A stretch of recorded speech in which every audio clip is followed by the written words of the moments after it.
50 sanctions prononcées.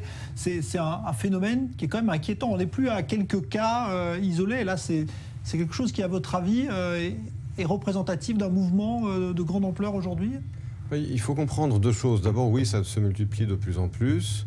Alors, il y a d'une part une certaine tradition que je qualifierais d'hostile au sein du Parti travailliste, historiquement, au mouvement sioniste. Et je vous rappelle qu'au moment de la partition et de la lutte entre le mouvement sioniste et l'Empire britannique dans les années 40, au moment de la partition en 1947, le ministre britannique des Affaires étrangères, Ernest Bevin, qui était travailliste, était violemment opposé au plan de partage et à l'établissement de l'État d'Israël. Il tenait des propos qui étaient vraiment très limites sur les Juifs en général.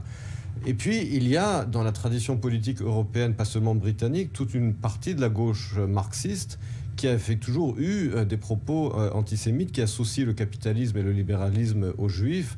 On le voit même dans une certaine branche du socialisme français avec Proudhon, mais également avec Bouhanine en Russie, mais également en Grande-Bretagne. Ça, c'est une chose. Deuxième chose, il y a le phénomène, effectivement, comme l'a dit Dror, de l'émigration arabo-musulmane, et on retrouve ces propos, il faut bien le dire, très souvent, pas seulement, mais très souvent, chez des députés ou des militants travaillistes britanniques issus de l'émigration pakistanaise ou autres, qui tiennent ces propos de façon privée, qui parfois se laissent aller et les mettent sur leurs comptes sociaux.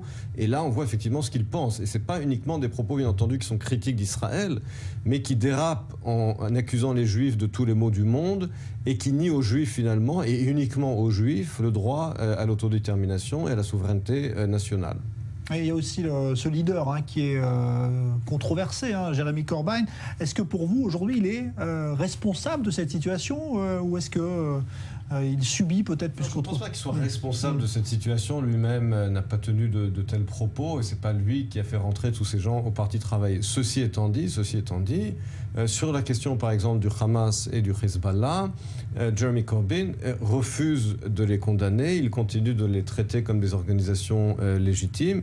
Et là, bien entendu, le Hamas s'en félicite d'ailleurs aujourd'hui. Bien entendu. Et pour un parti, mais là on retrouve cette contradiction d'une grande partie de la gauche européenne, qui d'un côté se dit progressiste et d'un autre côté fait front uni avec les partis les plus régressistes qu'on puisse imaginer, comme le Hamas et le Hezbollah. Mais là, il s'agit d'une confusion, d'un paradoxe très profond d'une grande partie de la gauche européenne et que Jeremy Corbyn exprime de façon évidente.